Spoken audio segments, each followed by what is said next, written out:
And 3, 2, 1, we're live. Bro, we fucking did it. We fucking got it out, man. It's Welcome out. to the world of podcasting. Yeah, man. I think as of now, we have 803 or 802 total plays. Yeah. And it's the first episode episode 0 that has the most views right now, which is at like 600 total plays. I mean, I feel like it's a blessing and a curse that we don't get more in-depth analytics, because then we would start getting super mindfucked that, oh, fuck, you only listen to the first 5 minutes. But yeah, I guess it's better. I feel like I'm slowly starting to understand which podcast player and which platform gives you more analytics than others. Because iTunes goes super in-depth, but nobody's fucking played it on iTunes except for like 5 people. Everybody's on Anchor, which is both a blessing and a curse. No, I feel like the listeners who we have from Anchor, hello all of you, they are mostly new listeners, in the sense that we plastered, all of this on our personal social media channels, and we obviously got some traction because of that. And those are all, friends and people who know us, personally. But because Anchor is a fairly new app, and, most people don't even listen to podcasts. So I would assume that most of the views that we're getting through Anchor are new listeners. I certainly hope so. And the problem with Anchor is that they don't show how many people are subscribed to the podcast, unlike Spotify and iTunes, which is stupid. Like, they need to work on that. But man, dude, the number 800 just like keeps blowing my mind. Welcome all of you to Substation. Yeah. We hope you enjoy listening to our bullshit. Yeah. But for the listener, throughout this year of making this podcast, the number we came up for how many people are going to listen to this podcast was always 5. If we get 5 listeners, okay, that means we're going somewhere. Because we knew, okay, 5 or and then I would tell Kota, like, oh man, what if we get 100 viewers? And then we would both gush for 2 minutes. Oh fuck, man. 100 people is enough to care about us. And, we'll go to 10 episodes and stuff. But I guess this is the power of social media and just the internet. And also it slowly is showing what are the kind of analytics you get in podcasts compared to YouTube or Instagram or something like that. Because, dude, any number which is, more than 100 on Instagram or on YouTube is just it's very easy to make that, but it's not the same for podcasts. Good on us, man.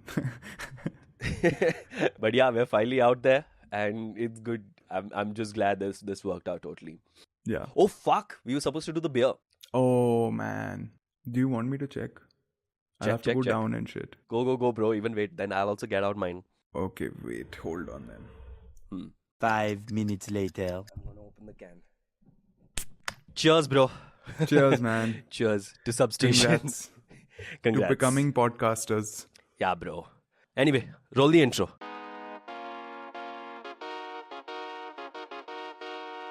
Sup, you beautiful bastards. Hope you've had a fantastic day. Let's just jump into it.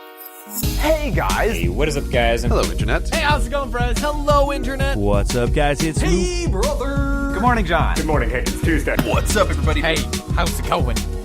Let's get started. If you want to find the videos we talk about, all their links will be in the show notes. We will also be compiling all the videos we talk about on this episode into a playlist that you can find on our YouTube channel, which is finally up right now, by the way.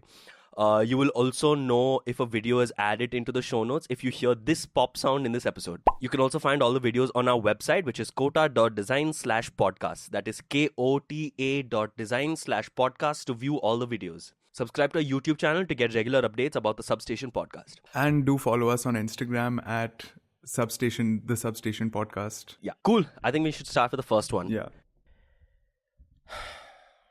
Hey guys, future Kota here editing this podcast. So we recorded this episode last Thursday, the day before the mass shooting that occurred in New Zealand.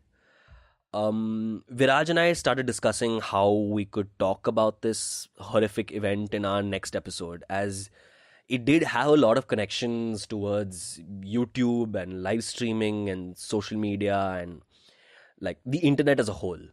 We wanted to talk about how terrorism is no longer a private thing anymore, or at least a thing that just shows up on our TV networks or whatever.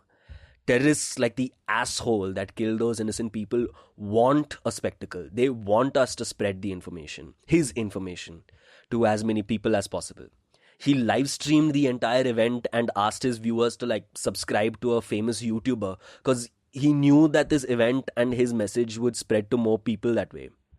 And by us talking about this event in the weird YouTube way we do, his manifesto or ideology or whatever is just going to spread that much more. And so we decided to not talk and discuss this horrific incident, but just address the fact that we are not going to spread this social media tactics and ideologies and beliefs. He would have wanted us to talk shit about him, show hatred towards fucktards like him, because in his world, showing hatred makes hate spread. And more hate just means there will be more people like him, people who lean into an ideology so hard that violence and crime no longer looks like a consequence, but like can be used like a tool. So we don't want to share hate. We want to share love instead. And I know that sounds like bullshit, especially in this context, because hugs and thoughts and prayers doesn't do shit. So instead, I'm gonna congratulate all the people who tried to stop the attack or help the victims in any way. I'm gonna add all of the articles in the show notes, and honestly, man, just gonna salute all of those guys. They were the true heroes in the story, and we hope these people's message spreads further than the man who wants to spread hate. And to the guy who created all this suffering and violence in New Zealand, I'm just gonna calmly and generously and with all the love in my heart just send you a montage of fuck yous to you, because bro, you truly deserve it. On behalf of the internet and the loving people in this world, fuck you.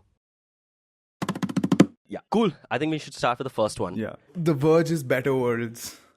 Okay, let me let me just back up even more and like give like a very generalized explanation of what Better Worlds was supposed to be. So Better Worlds was sort of introduced by Nilay Patel, who's I think the editor-in-chief of The Verge.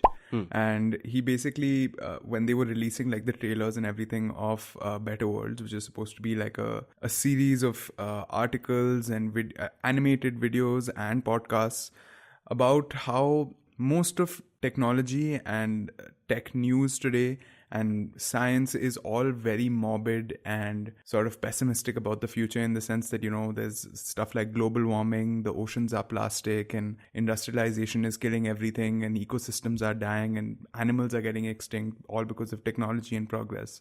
So what The Verge attempted to do was to create this series that had, you know, different kinds of content in it, audio, video, writing as well, which is supposed to basically be like a fictional series of stories that sort of look at the future of technology and planet Earth in a more optimistic, happier future. But after watching all of them, what is the recurring theme for me at least was they all still start with the premise that the Earth is trash. I think the first one which came out on their YouTube channel was, well, what was it called? A Theory of Flight. Theory of Flight. And like you said, I don't think they showed the future that great. Yeah. Which was damn disappointing, because I wanted to see what was the Verge's take on a good looking future. But I mean, feel like I would say the optimistic part of this episode was that, you know, there's this selfless girl called Kalila, and she's basically designing open source rockets. Because Carlinda and her team are building an open source rocket to go to Europa. Everyone wants to go there. There are domes there filled with plants, most of them extinct on Earth. There are no days hot enough to kill you, and the air is always safe to breathe. all of the communities that have been established on Europa, obviously controlled by the top 1%, and you have to buy like a exorbitantly expensive ticket and you go on one of those fancy, you know, SpaceX level rockets.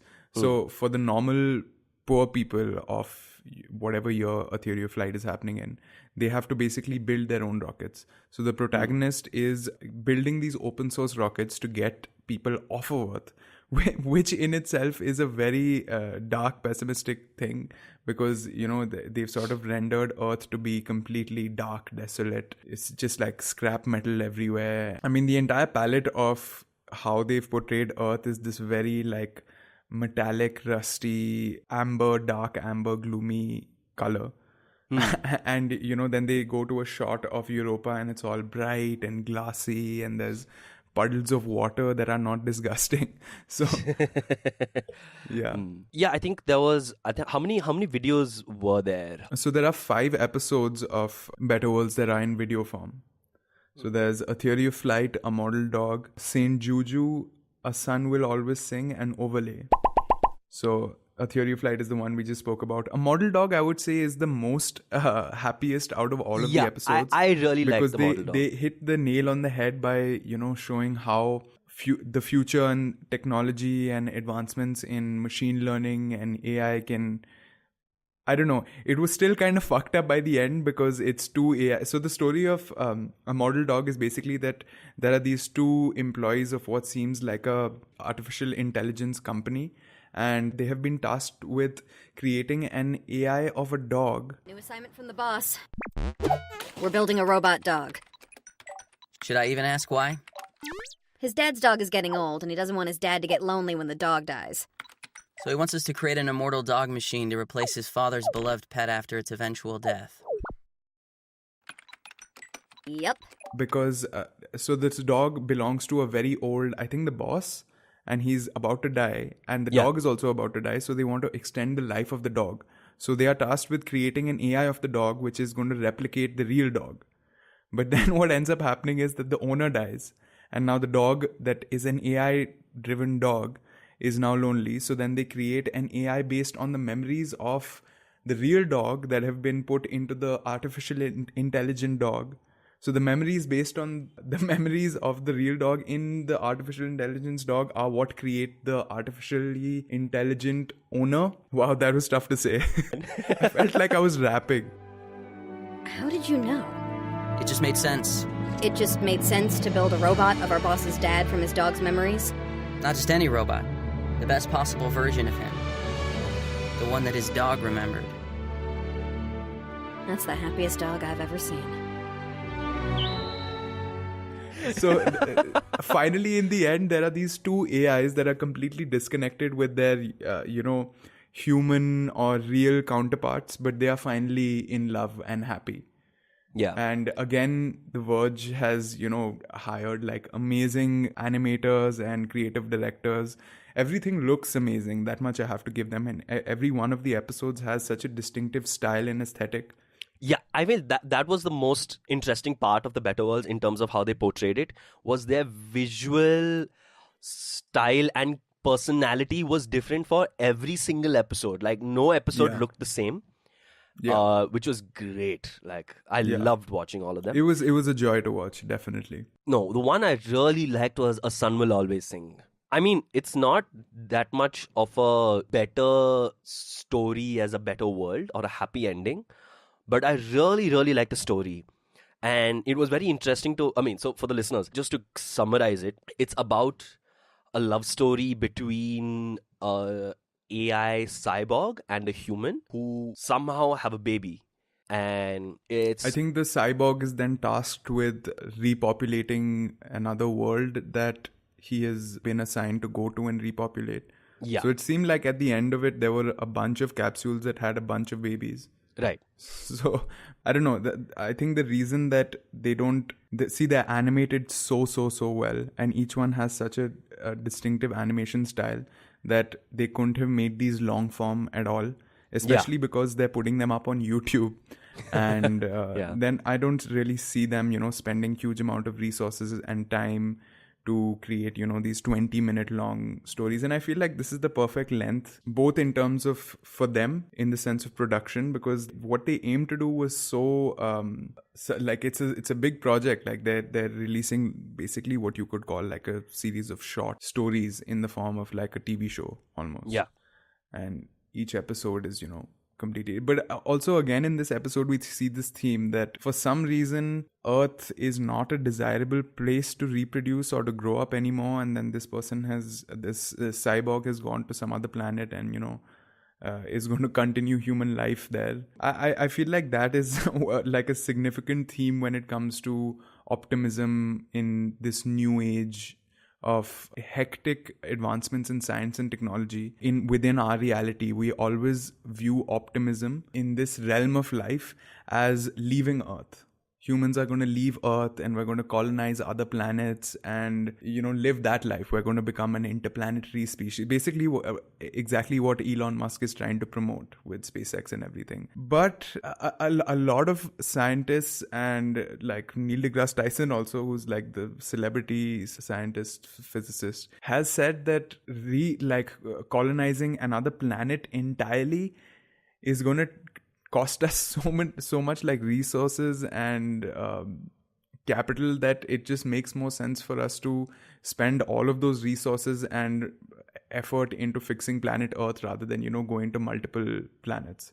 I don't know how I honestly feel about this, but it seems a little counterintuitive. I don't know, maybe 10, 20, 30, 50 years down the line, there's like a energy, I don't know, there's some, we discover like perpetual energy machines and we have free energy forever. Make that 1,000 years. Make that 1,000, yeah. But I feel like that was what made me so disappointed with Better Worlds in a weird way. That was the disappointing part of Better Worlds, was that they were either showcasing a future where humans leave planet Earth, or they were showing pockets of hope in a dystopian Earth, but never showed what could a utopian Earth look like. That was what was so disappointing. One idea that I think both of us have spoken about in the past also is just to imagine a world where we have solved the problem of energy. In the sense, like, imagine a world where energy is free. Yeah. You don't have to pay for energy. That is like a story that... okay, so like an example of this would be, let's say, 50 years down the line, there's a breakthrough in solar panel technology. And, solar panels reach like a next level efficiency where they are able to harness so much energy that energy becomes so cheap that it basically becomes free. I think that would be such a radical change in all society if energy is free. And that is something that, because then everything is free, bro. Like all of the things we do, so many industries, so many jobs, the whole fucking world will change. Yeah. So that is an idea that I would love to have seen them explore. And I don't think, the first big problem which I had was that, they didn't show what could happen with the foreseeable future with how technology is moving, say in solar panels or in AI. How could that change like Earth, man? Like how could that actually change how we look at Earth? That was one big problem. And the other big problem was, I'm glad that they did it in a story-based medium. Like all the Better World episodes were all story-based. But I was like man... It was like kind of like a sci-fi fiction narrative. Yeah, it was a sci-fi narrative, right? But the big problem I had was, The Verge is so good at explaining things and so good at, dissecting big problems and narrowing it down to a really crisp version of, so that people can understand things right. And they didn't do that with this. Yeah, they didn't do that. And see, the thing is, for the listener, Viraj and I, throughout college years, as we constantly keep saying this, we used to talk about how could the world be a better place on planet Earth with the advent of solar technology and the battery technology, and how AI could change the way things are going. And a very controversial thing is also urbanization, where every single human just moves to a city so that the rest of the fucking land on Earth is just let alone to just do what it does. Yeah. So there were 2 more episodes within the Better World series on YouTube. One was Saint Juju, which is, I think, based in the world that they have created this mushroom bacteria that is able to digest trash, I think. And then the other one that so we leave Saint Juju in this episode. The other one was called Overlay, which is another one that is one that I would put in the same league as a model dog, which in which The Verge is talking about artificial intelligence and simulation. And I think they really nailed their conceptual idea about creating like science fiction stories that could exhibit a future of Earth as a better world. So in Overlay, it's basically the episode starts off and there's like, it's kind of like these two, a son and a father, are breaking out of some sort of a prison. And then it sort of all melts away, and it turns out that the father is on his deathbed. So the son has decided that he would like to experience time with his father, but he can't do it because his father is sick. So his father has basically been plugged into this sort of VR simulation type game. And so the son and the father are able to communicate and talk, but I don't think the father knows that he is in a simulation. He just thinks that, it's a memory that he's reliving with his child, which is still kind of a little fucked up. But it's better than, watching your father die without being able to communicate with him at all. But at the same time, you're sort of creating this sort of fictional reality in which, you and your father are like breaking out, and your father isn't sick, so he's able to run around, and you both of you are like cooperating and stuff. So I don't know.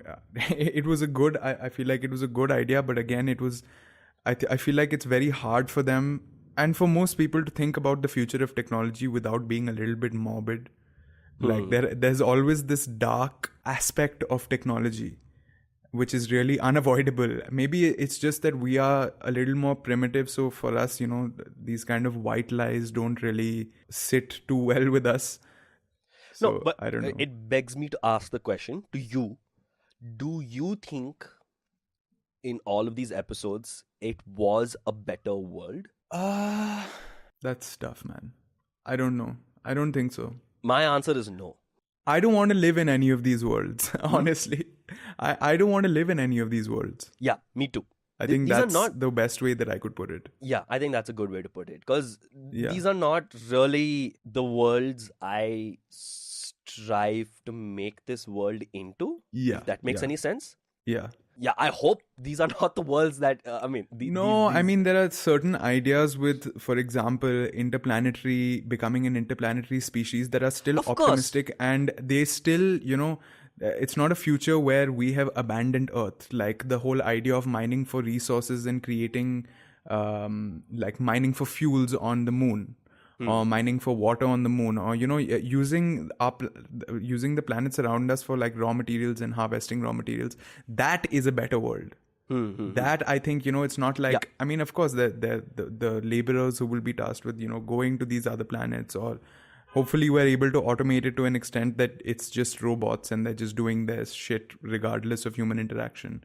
But that is an idea that could be a better world where we're not mining the Earth for resources. We're mining other planets for resource, which is still, I don't know, man. I'm just imagining like the moon become a massive like mine, and there's just like artificial craters on the moon and shit. It would be weird.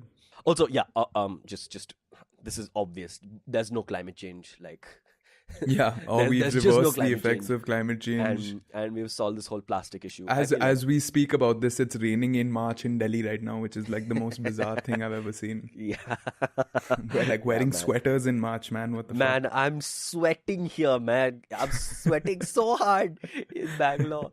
This fan doesn't work. Okay, so for the listeners, the time between episode 3 and this episode, which is episode 4, has been around 3 months, and we definitely need to talk about what happened in the whole technology area, which is folding phones. is the best way I can and also the new Galaxy series of products. Yeah.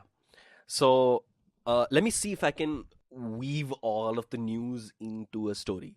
By the way, all of the things that we're talking about are mostly covered by The Verge, which is the same channel and media company that we talked about in Better Worlds. I will also add a few videos by MKBHD and Austin Evans in the show notes, and a little bit of Unbox Therapy as well. All the links will be in the show notes. Okay, so where do we start? So 2 years back, we saw a Xiaomi phone, which was basically bezel-less. And that basically shook the world in terms of, holy shit, this technology actually might be possible for us to make a truly bezel-less phone.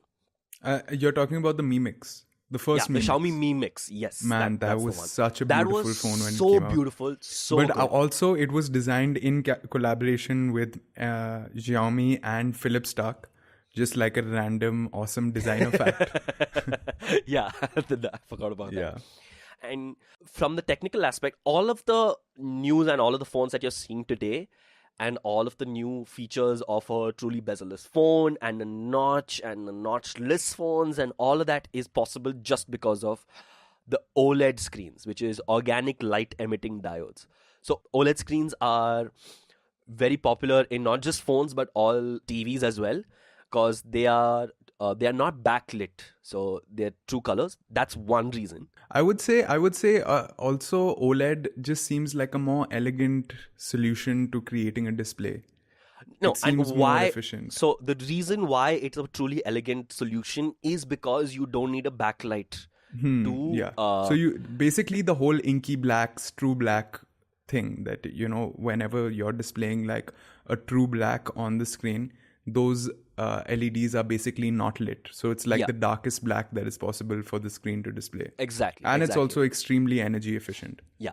I mean, the second reason why OLED technology is so cool is you don't need to confine yourself within a square dimension, which also means that you can make 3 sides out of 4 of an OLED screen totally frameless. So Samsung is the one who makes all of these OLED screens. So Samsung showed a concept OLED screen, I think 3 years ago, where the OLED screen was basically a piece of paper. It literally was a piece of paper. Yeah, extremely flexible, and the only non-flexible part of it was the display drivers and basically the place where it's connecting to power and stuff. Yeah, and that was only on one side of the screen. So as time went by, you then saw the Samsung Galaxy S8, which was that infinity display. Which still had a very minimal but very prominent top and bottom bezel. Yeah, but the side bezels were just like unreal. Yeah. Like there was literally no side bezel. It literally curved around the display. I'm sure most of you all have seen the ads of Samsung. Then what happened was Apple came along and then made the iPhone 10, which was their first phone into the OLED technology. And it's because of the OLED technology that they could make the iPhone 10, because they could cut out a notch, which was, I would honestly say, the first notch phone. The Essential phone. Essential phone was there, but then, But that was an LCD phone. And one thing to note, so if you look at his phone screen, at least 2 years back, there were 2 main components in the front of the screen apart from the display. One was a fingerprint sensor and one was the selfie cameras. Now, Apple was planning on doing an under the screen fingerprint sensor, but that didn't work out. So then they started making a facial recognition system, which is now Face ID, which is what made the notch so big on the iPhone 10. And as time went by, all other companies were just like, let's just move the fingerprint sensor to the back. So all the Pixel phones, the OnePlus phones mostly had it at the back. So then it was a war in all smartphones to try to reduce the notch as much as possible. And to increase the screen to body ratio. Now, what also slowly started to happen was, I think Xiaomi was the first one to do this. They put the fingerprint sensor behind the bloody screen. So you could read your fingerprint through the screen. And Xiaomi was the first one to do this with their technology. Then it slowly moved to OnePlus and Oppo and Huawei. And then the big problem was how to remove the camera. The notch was mainly there to showcase the front-facing camera. There was a bunch of, sliding cameras and things like that. Absolutely horrible designs, according to me. Like, yeah. The one with the pop-out, I think that was the Vivo NEX, which had just one small little camera that would pop out. And I'm like, oh my God, that's just waiting to break. Yeah, I really like the Xiaomi concept phone though. Yeah. That was amazing. Where the sliding, it wasn't a motorized sliding mechanism, but you would physically slide it. That was really nice. So that leads us to today, which was you have all of these phones which have gone through these 2 years of all of them changing from a rectangular body to a notched body.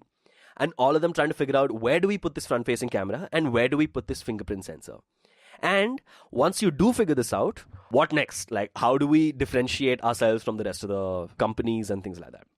So then enter folding phones. So in November, Samsung unveiled in the weirdest way possible in their event called the Infinity Flex Display. They dimmed the room and they showed their concept of a folding phone. And everybody is like, why are you making the room dark? It was because it was a prototype, so they didn't want to showcase the hardware and things like that. And people were like, why are you guys making a folding phone? Nobody wants a folding phone. Sammy was like, what else do we do with this technology, bro? Yeah.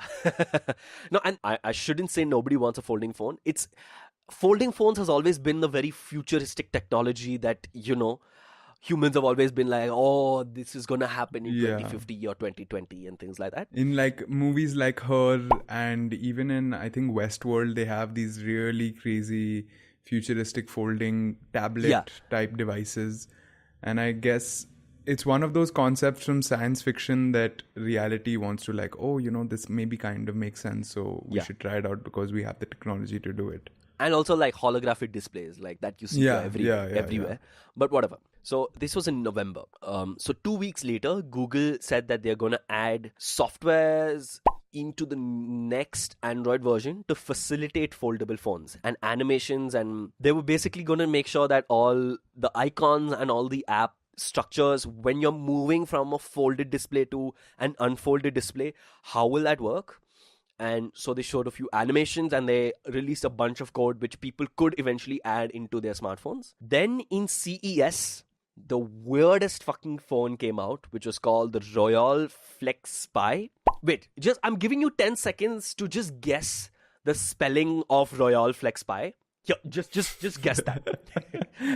In your mind. Yeah.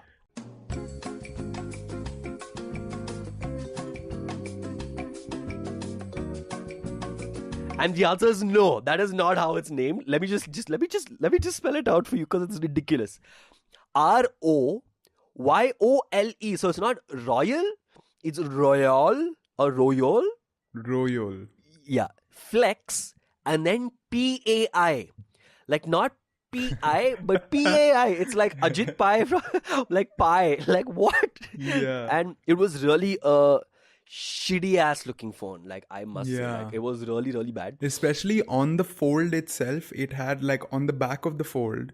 First of all, the inner radius is not going to ever sit flush because they cannot actually fold it, because then it would crease, because that's one of the biggest reasons why I would never buy a foldable phone today, because the screen is made out of plastic. And then on the outer radius, which is basically the outside of the fold, they had this really cheap looking like rubberized, I don't know, like sort of like a flap. It was a hinge. Just covering the hinge. And I guess like I'll still give it to them that, it's a concept and it's not like... You know what it was? This was made by a Chinese manufacturer just for CES. And they said it's coming to the market, but they're obviously not doing it. And they put it out in CES so that they could get the media attention, so that any future phone manufacturer who wants to make a foldable phone will come to this manufacturer. That's all Royole FlexPai was made for. Then right after that, I think 4 days later, Xiaomi unveiled their concept phone, and it was their CEO showcasing their new foldable phone. That was also like just like the weirdest origami of like a... I don't know, man. I don't want to sit... They had two folds, dude. What was that? Like, I don't understand what was going on in that. And I don't even want to I can never imagine using my phone and then going to a website and being like, whoa, wait, let me go full screen. And then I just start like unfolding a piece of paper. And I'm like, So right after this video came out, MKBHD made a video about folding smartphones. I highly recommend you watch that if you're interested in this technology aspect in any way, because he really showcased all the problems and all the benefits folding phones could take. Then the biggest news that happened was Mobile World Congress happened.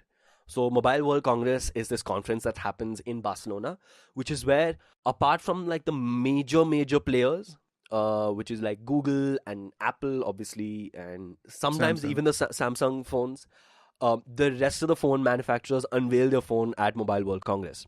So if you're ever into technology, this is when you usually are really like hyped up about, what are the new phones that are coming out. I'm just going through very quickly what all happened at that point of time. So the biggest story was Samsung unveiling their S10, S10 Plus and the S10e. And also, we should mention the Galaxy Fold, which was Samsung's version of a foldable phone. And I must say the hardware looked nice. The new thing about the S10 and the S10 Plus was that there was a hole punch in the OLED phone. Yeah. Then, right after that, I think a day later, in Mobile World Congress itself, Huawei unveiled their foldable phone. Yeah. I'll get to that also in a bit. So let me just go through all the names. TCL also released their foldable phone. And so these were the three big players who released their foldable phone. Then there was a bendable phone, which turned into a bracelet of some sort called the Nubia Alpha. Oh, yeah. Oh, shit. And so this was all Mobile World Congress. And Mobile World Congress, happened in 3 weeks back? Yeah. And the big discussion was, how this phone is going to work and all of that. But then I think if you're really into how the technology and the technicality works, the one big thing that changed all of this was Corning, who makes Gorilla Glass, which is basically the glass of all phones. If you ever own a OnePlus or a LG or a Samsung phone or an iPhone or a Pixel phone, all of your screens are made out of Gorilla Glass, which is made by this company called Corning. And Corning has been, in the glass industry for like centuries now. Yeah. So they released their version of a foldable glass, or mostly a bendable glass. And there's a GIF of it on The Verge. Dude, it is just hypnotic to see that that glass just bending so close. And that was really amazing. Okay, so then the big debate that happened was Samsung had a folding phone and Huawei had a folding phone. The thing is, these two phones folded differently. Samsung's phone is like a book, is how I would say it. Is that a book with a shitty screen on the cover. Yeah, so imagine a book cover with a screen, and then you open the book, and then you have a much bigger screen inside. So technically, there are two displays in this, right? No, in the Galaxy Fold, it's not two screens. I mean, yeah. It is two screens because there's one screen on the outside which open up, and then you have a larger screen inside, right? The Huawei phone is, so take the analogy of the book. Imagine you've opened the book, right? And then, or imagine that's a phone, and you have two sides worth of display. Now imagine turning the book in on itself. So that means the front side and the back side is covered with display, as well as that bend. And so this became called the folding wars, which was which version of a folding phone is a better version of a folding phone. You can clearly see the pros and cons of either one of them. The Huawei one is obviously that there's one screen and you're folding it. And Samsung obviously needs to have two screens and the bezel looks horrendous. But the problem with the Huawei one is that there is no way to put your phone down because the back side of your phone is also a screen, so like it's gonna get scratches. Or how are you gonna put this in your pocket? And I mean, both phones, just in terms of concepts, I would say I would lean more towards the Huawei concept. Yeah, me too. Because Samsung's, even though it has that finesse and it's going to be on sale, and the materials and the build of it, they look extremely premium. Like it looks like it's $1,900 and it's like a lot of glass, a lot of metal. The hinge looks really like beautiful. But again, first of all, that screen on the front looks horrible. especially after Samsung has detested the notch and been one of the market leaders in pushing that okay, we're going to get rid of bezels, we're not going to do a notch. So from that to come to the Galaxy Fold, which has probably the biggest bezels on any phone ever. Yeah. In terms of that front screen. And then what I don't understand is that when you unfold the Galaxy Fold, why are there cameras there? Yeah, what the fuck is that shit? Why are there cameras there? We don't need... I'm so pissed. Dude, it looks like a fucking Chrome browser, man. Yeah, when you open it. I got so pissed off with them. Yeah. I was like, why are you adding... Wait, If you just gonna say it. Yeah. There are 6 cameras on this fucking phone. Ridiculous. It's so bad. Okay, yeah, sorry, continue. But I feel like it's very characteristic of Samsung to just shove stuff into something. Like just keep shoving features. I mean, it's a habit that they haven't very clearly seem to have dropped, because it's very characteristic of Samsung to, this is our top of the line thing, so we're going to cram as many features as we can. So here's 5 cameras, 2 screens, it does all of these things, 2 batteries even. And then when I saw the Huawei folding phone, It seemed nicer. yeah, you don't want to put your phone screen down. It just seems like sacrilege to me, at least, if you're putting your phone screen down. But I feel like in terms of design, that is something that they can design around, in the sense that, if they just put some rails on the outside of the screen so that when you put it down, the screen is lifted off of the surface.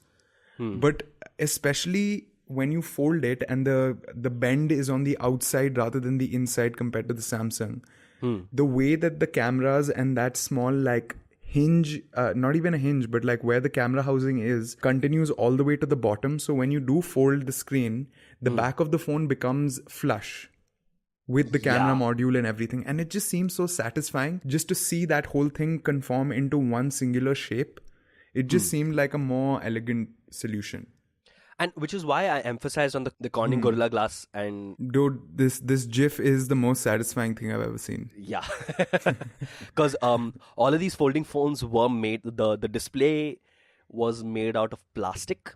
So that means it's really, really prone to scratches. Yeah, it's not durable at all. But if Corning releases a nice Gorilla Glass which can bend, which I think can happen in the Huawei phone... Okay, so I need to get a little in-depth about this. So I've been listening to a bunch of podcasts and a bunch of videos about these 2 type of phones, right? Which is the Huawei phone and the Samsung Galaxy Fold. One question that kept coming up was, how do we name this 2 types of folding phones? Right? Because you can't keep calling it the Huawei phone and you can't keep calling it the Samsung phone. Yeah. And as soon as I saw these 2 videos, I immediately got the answer. And I tweeted at Nilay Patel, and I tweeted at Mike Hurley, and I tweeted at Jason Snell. All of these 3 are really big podcasters. Mike Hurley runs Cortex and Upgrade. Jason Snell was also on Upgrade. And Nilay Patel obviously is Vergecast. Editor of Verge and runs Vergecast. So I tweeted at them. I went on Illustrator and illustrated it for them. So I have a really good theory, which I think even Mike Hurley has been convinced and has talked about in Upgrade, but by somebody else, but whatever. So this is how it goes. I just want to state it once and for all. These are all folding phones, right? What is the one material that we constantly fold? Paper. It's paper. And what is the art of folding paper? Origami. So in origami, there are 2 types of folds. It's called a mountain fold and a valley fold. Because in origami, a lot of times you have a colored side and you have the plain side, which is usually white, right? Okay, for all the listeners, picture this, right? You have a table and you have a colored piece of paper with the colored side facing upwards, right? And imagine you just fold in on itself. So that is called the valley fold in origami terms. And if the colored side is facing down and then you fold it, which means the colored side is around the paper. Yeah. It's called a mountain fold.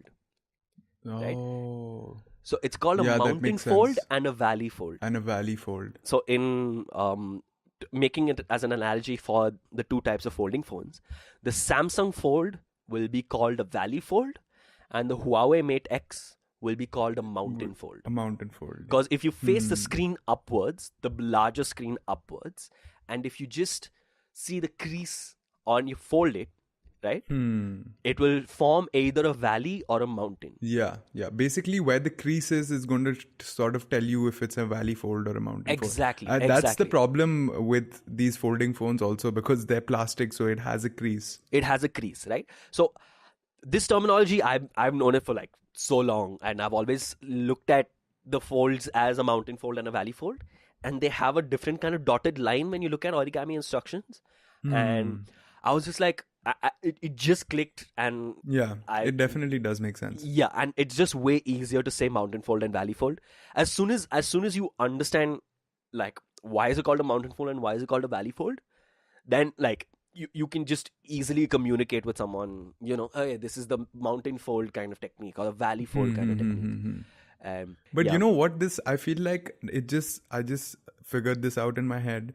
Don't you remember the very, very famous Nokia communicator? That was the number 1 business phone if you're like a CEO, and it in fact, now that Like I'm a thinking flip about phone? it, bro, it looks exactly like the Galaxy Fold, but it's an old Nokia style phone without touchscreens. What's it called? Nokia? Nokia Communicator.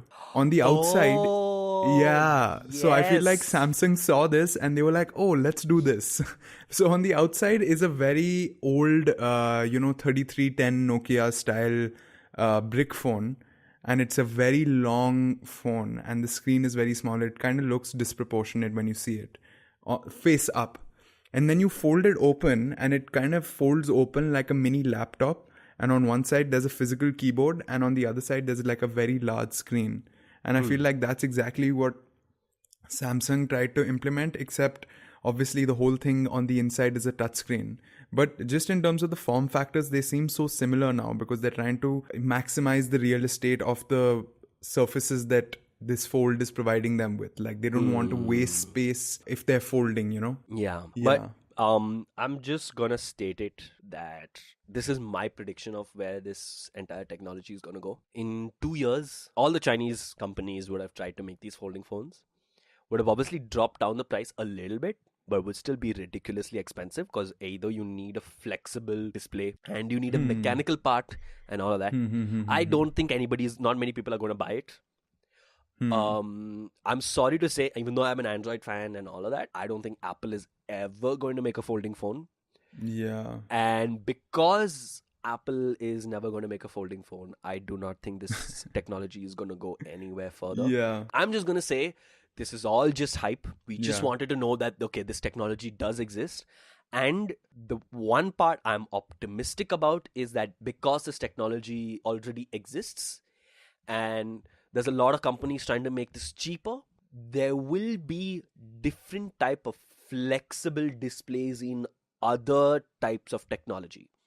So I do not mean phones. It could come to maybe laptops, into screens. Yeah, it will trickle down into other parts of the tech industry. Yes, to exactly. places where it makes more sense. Definitely, yeah.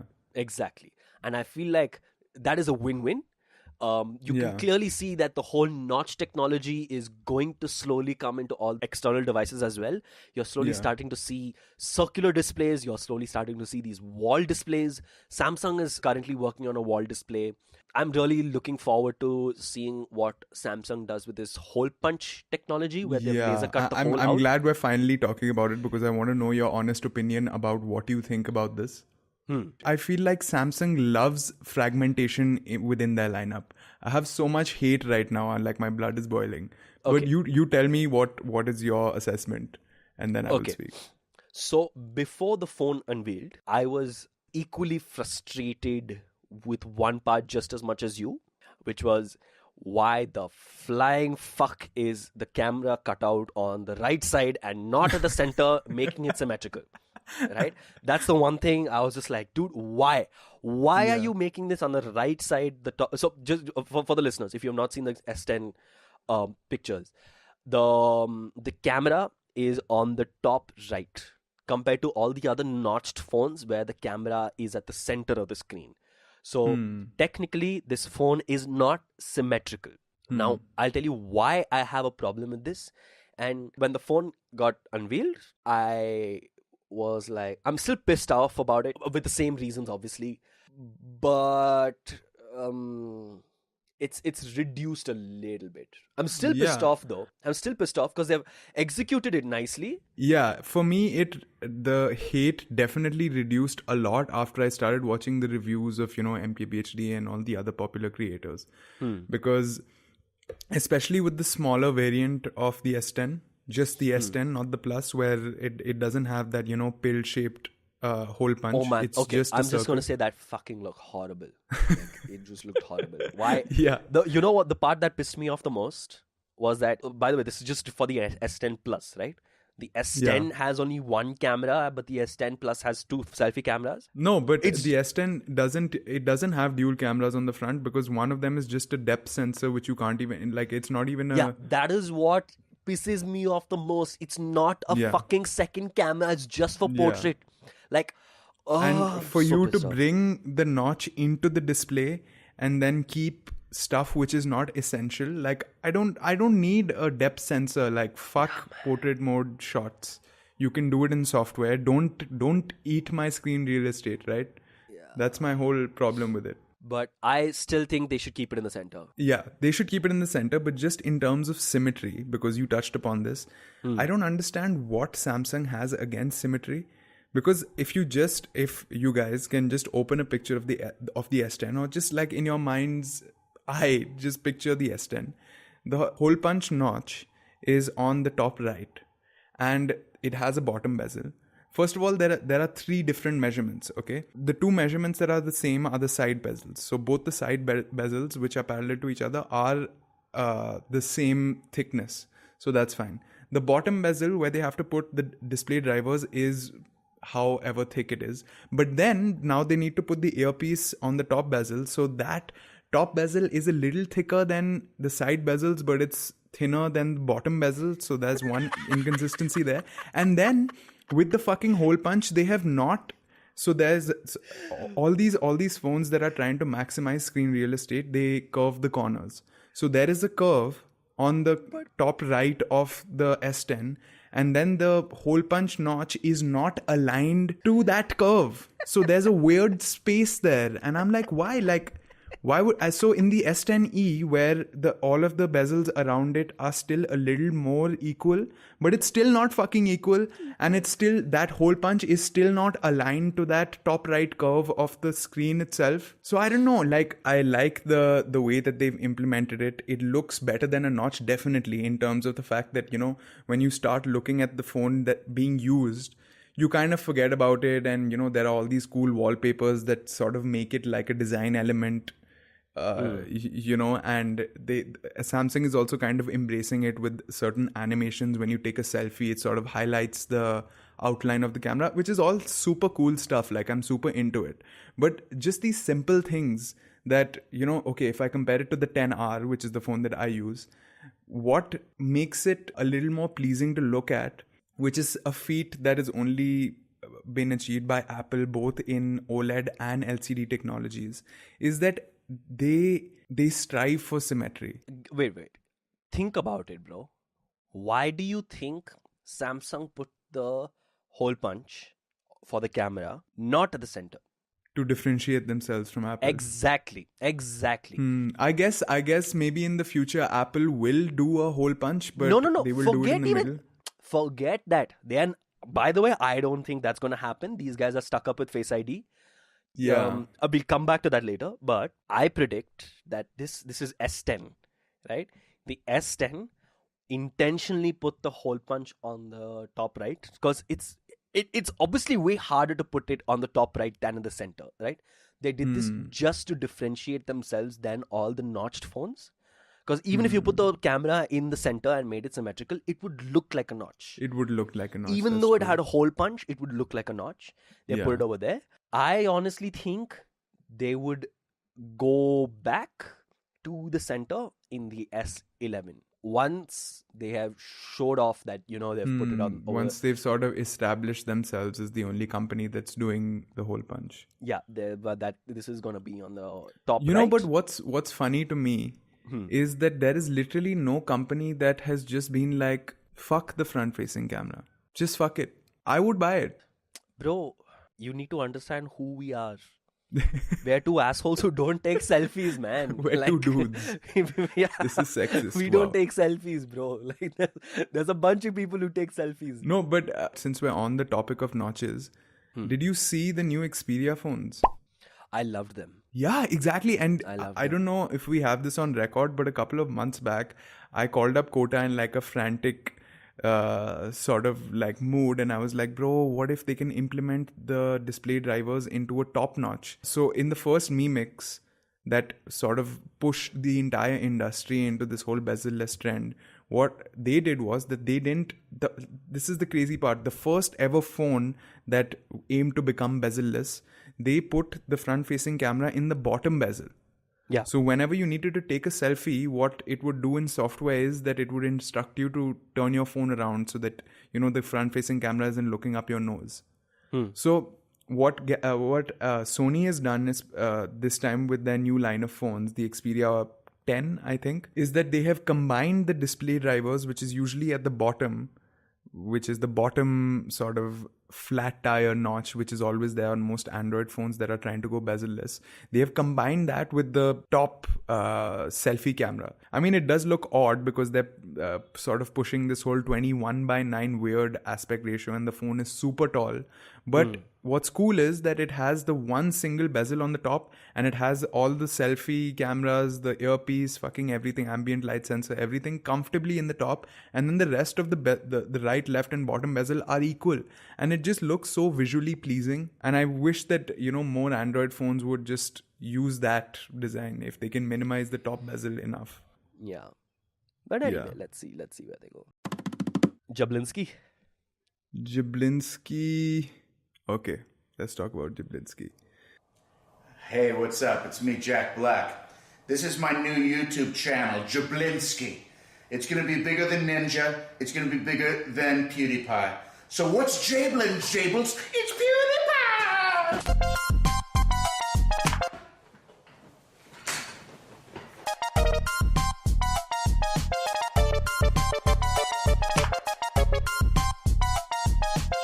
So the way that I came across Jablinski was one day I was just randomly scrolling through my feed, and I found this upload from a channel called Jablinski Games. And so obviously I clicked on it, and I see it's Jack Black, and it literally looks like a video that he himself has recorded, very minimal, low budget editing. And he just basically goes like, hey guys, Jack Black here. This is my new channel, Jablinski Games. And it's going to be like a gaming channel. And he, is sitting on the PewDiePie chair. And he goes that completely very characteristic PewDiePie 180. And the Undertale, we'll add the Undertale song in post. That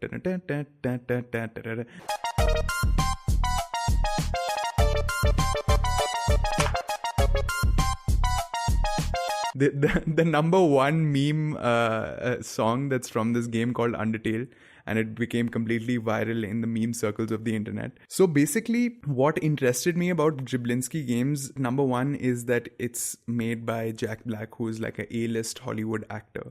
And we've seen celebrities come onto the platform again and again. So I think the number one example of someone who I would love to give the example of, because it's an epic fail, is Will Smith.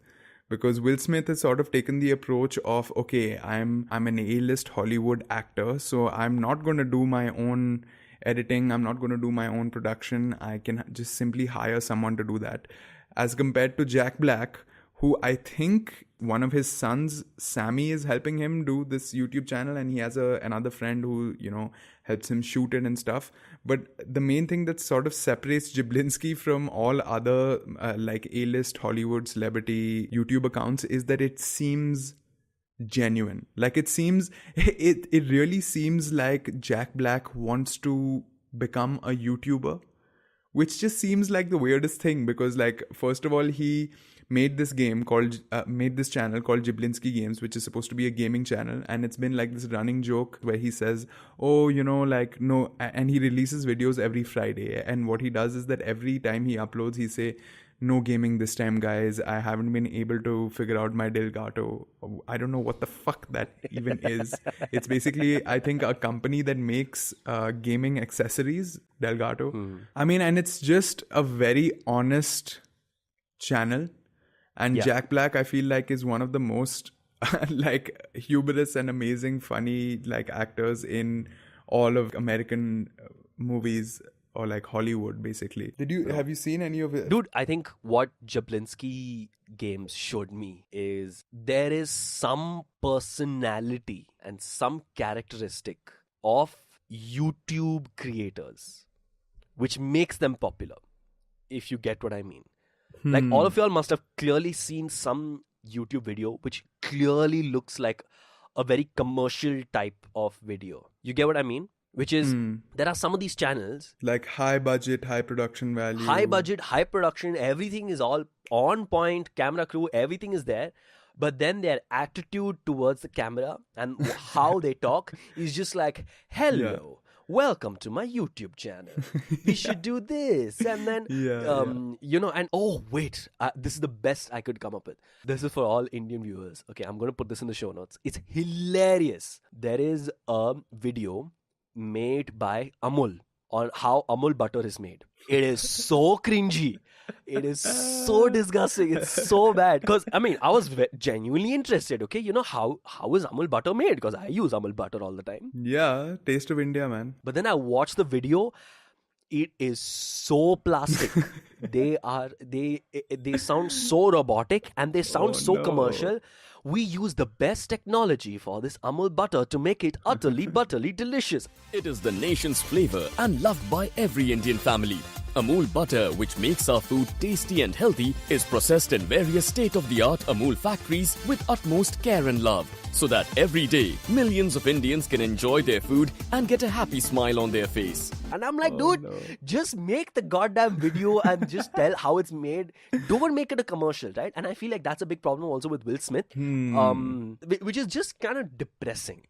If you like, it starts to become kind of cringy because the whole appeal of YouTube and having a connection with the YouTube creators that you feel like you're talking to, like you feel like you're spending time with the person you're watching, especially if it's like a vlogging style channel. And that disconnect is so apparent when, you know, you see one of these like A-list Hollywood, because they're not normal people. You know, they're already famous. They've been in front of the camera. They're like full-time actors. So for them to, you know, come onto YouTube and then try to make like a down-to-earth, just like a chill video is very difficult because they're so used to having that kind of production value. Having this certain character on screen. Because they're actors, right? They're usually... Like, it's tough for them to not act. Yeah. Yeah. That's a good example. And this is just my personal preference. I never really loved Jack Black. Like, I really liked School of Rock. Like, he's the voice actor of Kung Fu Panda Po. And Kung Fu Panda is, I know I'm 23 and shit, but Kung Fu Panda is amazing. It's a cultural icon, man. Yeah, like Kung Fu Panda is amazing, and I should credit Jack Black for that. But apart from that, Jack Black was always a celebrity that you knew, but you weren't really a fan of. But then Jablinski, man, he's done such a good job of... No, especially because I feel like he is aware of YouTube culture. He knows who PewDiePie is. He knows who Ninja is. He knows, you know, gaming. He knows Fortnite. I mean, even though he hasn't like really uploaded a real gaming video as of yet, because he just, you know, does these weird pinball, like the history of gaming, and he tries to include some gaming aspect into it. But I can clearly tell when I watch the videos that he is into gaming. Like he does have in his house a consoles, and he has a lot of like retro gaming tech. Yeah. Which is so awesome. And I feel like most, I don't know, I don't consider myself a gamer, but I feel like most people who are gamers, who are looking for this kind of content, are still going to find this interesting, even though it doesn't have, you know, Jack Black just sitting and playing Fortnite, which is like basically like a Let's Play channel. I don't know if he will honestly even do that in the future. You know, like there have been comments that have said in all of his videos, like 300 episodes later, guys, I was not able to get my Delgado in order, so no gaming videos this Friday. And I don't really give a shit, you know, I don't really care if he even doesn't make gaming videos. I just want to see Jack Black make awesome content. Yeah, he really does just sound like a YouTuber. Yeah. If that just makes any sense. But there's one more thing which just blew my mind, was he released one video. He started this off with one video called Hello, Jack Black Here, which was introducing Jablinski games to the world. In 1 week, he got 1 million subscribers. With that one video, he got 1 million subscribers. And then his second video was thanks for 1 mil. Yeah, it was just called 1 mil, which is great. And I was like, dude, how are you doing this, man? Like one video and just 1 million subscribers. Yeah. No, but at that first video that he put up, that was also like something like a 50-second or like a 1 minute, 10-second video in which he just, you know, explains, okay, I'm Jack Black. I'm going to be making gaming channel. I'm coming for you, Ninja. I'm coming for you, PewDiePie. And it's just so badass. And people Yeah. kind of, like, their minds melted. They're like, holy shit. Like, Jack Black is on his shit, you know. He has the PewDiePie chair. He's coming for PewDiePie. Like, and he could totally become, I don't know. PewDiePie is too far away now from any normal YouTuber in terms of subscribers. Yeah. But I would also like to say that I think Jack Black is the only quote-unquote celebrity that has been accepted into the YouTube community. Yeah. He's been fully accepted, yeah. Yeah. Because this has been a big battle between YouTube creators and the general public, and between YouTube as well. Is if any of y'all listen to Hello Internet, you know what I'm talking about. It's YouTube trying to become TV.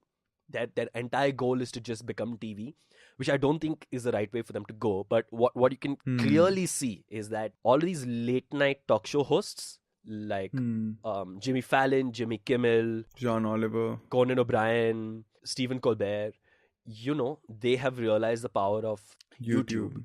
They get views, man. They get some serious views. And not just that, I think the algorithm just like kisses them on the forehead every single time they upload a video. Because you see on the trending page, not in India, but like in US and all that, like the trending page is just these late night talk show hosts. And also it just keeps coming up on recommended. Yeah. I can see the appeal of it from YouTube's perspective because it's like prime advertising space. Like, I feel like advertisers would love to advertise on these talk show hosts' videos. Yeah. As opposed to a fucking PewDiePie video or a Jack Black video in which he's talking about like old pinball machines and shit. Actually, they might, but this is YouTube's whole aim of becoming, you know, more advertiser friendly, bringing in like A-list celebrities to make the platform seem like it's a wholesome place where there's, you know, all kinds of positive content and you can follow the people you love and know from other parts of fame and like parts of being famous and stuff. So but there is also a huge backlash by YouTube creators because they're like, hey man, you've come to our space and then just taking over everything that we do, which is genuinely terrifying for the people who make, you know, YouTube videos every week and earn money and make a living from it. And every time you watch a video of The Ellen Show or, you know, what's that other guy, man? The Graham Norton Show. You're taking away valuable time you could have spent on another YouTube creator. Who is actually a YouTube creator and not anything apart from YouTube. And I don't know about you, but then the thing is, once you click on any one of these talk show hosts, your homepage is just flooded with all of these. Not only guys. your homepage, but then it starts serving you all of this content in your suggested, and you're like, oh, I want to know what this actor said to this person. Or Exactly. Like, yeah.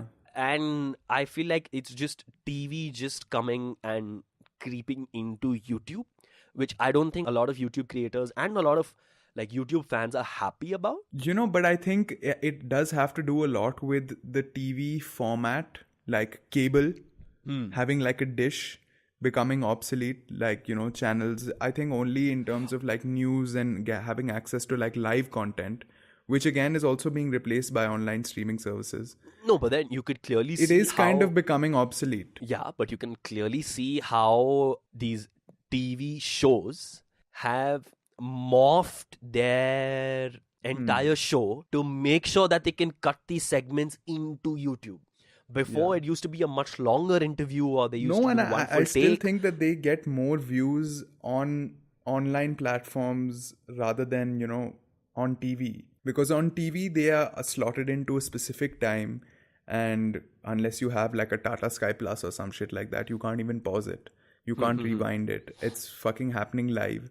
And once that half an hour is over, or that 1 hour is over, it's over.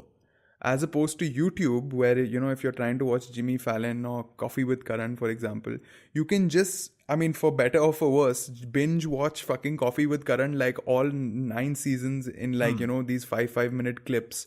And for someone who's just trying to eat that content, they're not going to go and watch TV, man. They're going to go onto YouTube where they can curate the entire watching experience. So just in terms of that, like consuming content, the internet seems like a better way to consume this TV show type stuff, especially with like Netflix and all of these other streaming services that are about to come in the very near future and like completely change the whole streaming game. I mean, that's something that we will touch upon after the Apple event happens, which has been announced, I think, yesterday. Yeah, I think you made a good point about that, which is I think the best place for all of these traditional TV platforms and these traditional TV shows is not to move to YouTube. If they want to come to the internet, the best place for them to be would be Netflix. And you could clearly see a lot of them actually moving to Netflix. Are you talking about comedians in cars getting coffee? No, Comedian in Car and Getting Coffee is also amazing by Jerry Seinfeld. No, the other guy, man. Fuck, bro, what's his name? It's called My Next Guest Needs No Introduction by David Letterman. That's his name. Oh, David Letterman, yes. So David Letterman has moved to Netflix. Jerry Seinfeld has moved to Netflix. Hassan Minhaj has moved to Netflix. No, but Jerry Seinfeld, I wouldn't really say was a talk show host. I mean, he was a TV show. Yeah, he was a TV personality. No, but he's sort of taken this interviewer kind of format and made it into this show, Comedians in Cars Getting Coffee. And I think even Hassan Minhaj is doing a really great job on Netflix. Like, I really, really like his episodes. And so I feel like that will be the best place for all these TV talk show hosts to go eventually. Or, the streaming wars are going to start. So then CBS is going to start their own streaming service. Warner Media is going to start their streaming service. Man, I just feel like this is the worst direction for content to head in. Because now everything is like for cable, there was this centralized medium, TV, where you could get access with one singular fee to get access to many different creators in terms of many different studios that have their own channels. But now each studio has their own platform that has its own monthly fee. So you have to now pay you'll have to pay so much money to subscribe to the studios that you like. And each of them is going to have their own streaming service, like Disney. Apple will have its own thing. Netflix is there, but a lot of the people who had given their licenses to Netflix are now taking them back and are going to put their content on their own streaming services, which makes more sense for them, but is bad for the consumer. Because but I honestly think that this is worse for companies like Netflix, which I honestly think would rise from the ashes from all of this streaming wars, because nobody can stop Netflix now. But it is really, really, really good for YouTube. Because there are some negative feedback from all of this, which is that maybe instead of watching, YouTube videos about MKBHD, you're now starting to watch Game of Thrones on Hotstar. Like, there is that, which is the amount of time you spend on YouTube. But I think that keeps the creator community of YouTube a lot more original and a lot more fun. Yeah, and that's what separates YouTube from other streaming services. Which is, exactly. Because YouTube is one of the only services that is sort of putting the user and the creator in a very close communication. Exactly. I can see the likes, I can see the dislikes, I can see the comments. The YouTube creator is addressing comments from previous videos. And that's just something that's not going to be possible with, major streaming platforms. I mean, the max you can do on Netflix is either like or dislike something, and I think that only reflects on your own recommendations that rather than showing as this movie has been rated bad by most Netflix voters. But I do not think these guys are going to go away from YouTube anytime soon, because they are making a lot of money. And also, I think YouTube is making a lot of money because of these guys, because of advertisers. But let's see though. And I mean, by the way, we haven't talked much about Will Smith, because he was the biggest punch in the face for all YouTube creators. Was like, hey, Hollywood is coming to YouTube and they are making YouTube videos. And I think a lot of people did like how personal Will Smith got compared to the previous people, but not enough. But I think Jablinski has set the bar. He set the bar, definitely. Yeah, which is great. And I'm kind of liking that, direction. He understands what's going on. And I feel like a lot of Hollywood celebrities and Bollywood celebrities can look at Jablinski as an example for them to understand how to make YouTube videos and how to understand the YouTube audience, which is good. But I would still say for someone like Jack Black, the majority of his income is still I don't think he's doing YouTube for the money. He's not. The majority of his income is obviously coming from the films that he's doing. I mean, neither is Will Smith. Cause Yeah, but I feel like with all of these Hollywood actors, they definitely understand the value of creating this direct communication with your fans. Yeah. And also cultivating like new fans, because no one really knew that Jack Black was into gaming, that he's into, vintage games and stuff. And it's just like further spreading his sort of personality into more parts, more interest groups in the world, And I feel like the best place for celebrities to communicate with their audience is obviously always going to be Instagram. For further information, please look at Kim Kardashian. Like, it's that obvious. Yeah. But if you want to channel your creativity, the best place would be YouTube. Which is why I think Will Smith even came there in the first place. Because, I mean, he has 1 million people on Instagram. But if he wanted to make something or make some content apart from Hollywood, it would be YouTube. And I think that's the reason why even Jack Black came there. It's not to gain audience, but it's to just make something that they have more control over. Let's see though. Let's see where it goes. Okay, so I have some homework for the listeners, because I really want to talk about this one channel which both of us have watched all of their videos. The channel is called Every Frame a Painting. Yeah, I just go through the channel. They have a lot of viral hits. Each of them is more than 1 million views. So for people who don't know, Every Frame a Painting was the first channel to do these in-depth film exploration, explanation kind of videos. And they're the ones who set the bar up for amazing videos about film in general and movies and doing case studies of films. There's one about the Avengers, there is no song that comes to your mind when you think of an Avengers video.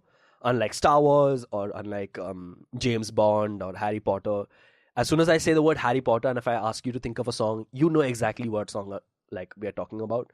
You can't say the same thing about Marvel. That's an amazing video. There's one about Chuck Jones, which is all of Looney Tunes. And my God, I think that's how I got into it. There's one about Jackie Chan and how he's the best at comedy as well as action. You should just check out the videos because we'll really get in depth in the next episode. Okay, I think that's it for this episode. If you like this episode of Substation, please rate us on iTunes. That's the best way for us to gain traction. Honestly, if you really like this podcast, the best way for us to gain traction on all of the podcast players is if you rate us on iTunes. You can also subscribe to our YouTube channel and follow us on Instagram. Our Instagram name is @SubstationPodcast. If you would like to give us feedback or would like to recommend a YouTube video, you can follow us on this app called Anchor. You can literally send a recording from the app, which we can then get and then can add it into our show. You can also leave us a comment on our YouTube channel, which is Substation. We will add that in the show notes as well as on Instagram. All the links will be in the show notes. Thanks for listening, guys.